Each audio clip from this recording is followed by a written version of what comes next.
অনেক মানুষ রাস্তাঘাটে রোজা রাখে না, তাদেরকে আপনি শাসন করছেন, তাদেরকে আপনি বেত্রাঘাত করছেন, তাদেরকে আপনি কান ধরে উঠবস করাচ্ছেন।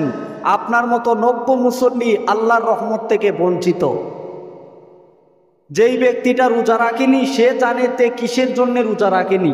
তবে হ্যাঁ, শাসন করা অধিকার আছে, যার গার্জেন সে শাসন করতে পারে।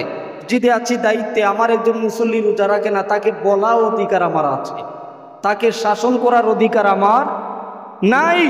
কারণ আল্লাহর রব্বুল আলামিন দয়ার নবীজিকে বলেছেন, হে নবী, আপনাকে রহমত বানাইয়া পাঠাইছি কোনো আমল উম্মতের গাড়ের উপরে চাপাইয়া দেওয়ার জন্য না। একটা উম্মত সে রোজা রাখে নাই, নিশ্চয়ই তার কোনো অসুবিধা আছে, এই কারণে সে রোজা রাখে নাই।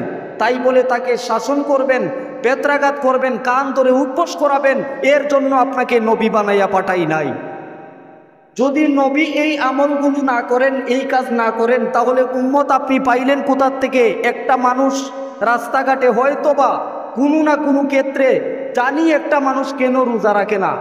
সাধারণ মানুষ যদি সে সারাটা দিন কর্ম করে রৌদ্রের তাপে পুড়ে যায়, পানির পিপাসায় সে বিনষ্ট হয়ে যেতে পারে, তার প্রাণ নাশ হওয়ার আশঙ্কা আছে, এই মানুষটাই তো রোজা ছাড়ে।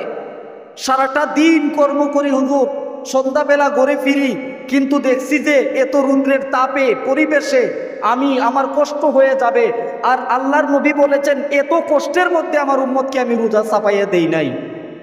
কিন্তু আপনি এলাকার একজন মান্যবর ব্যক্তি, আপনি সবাই আপনাকে সম্মান করে, একটা মানুষ রোজা রাখেনি, রাস্তার মধ্যে সে বসে আছে, তাকে আপনি কান ধরে উঠবস করাবেন, বেত্রাঘাত করবেন। এই সমস্ত নব্য মুসল্লি আল্লাহর রহমত থেকে বঞ্চিত।